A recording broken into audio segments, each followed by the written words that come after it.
ঢাকা কাঁপানো সেই গুলির ঘটনায় নতুন মোড়।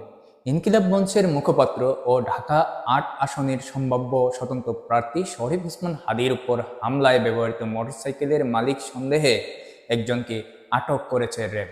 আটক ব্যক্তির নাম আব্দুল হান্নান।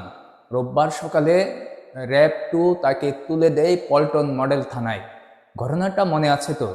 শুক্রবার দুপুর 2টা 25 মিনিটে বিজয়নগর বক্স কালভার্ট এলাকায় মোটরসাইকেলে এসে দুর্বৃত্তরা শরীফ ওসমান হাদীকে লক্ষ্য করে গুলি চালায়। গুলিবিদ্ধ অবস্থায় ঢাকা মেডিকেল, পরে সংকটাপন্ন অবস্থায় এবার কেয়ার হাসপাতালে তাকে স্থানান্তর করা হয়।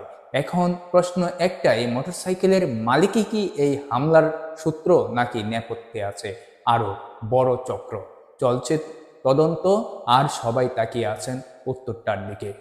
দর্শক, ভিডিওটি ভালো লাগলে শেয়ার করবেন এবং আমার পেজ ও চ্যানেলটি ফলো দিয়ে সঙ্গেই থাকবেন। আল্লাহ হাফেজ।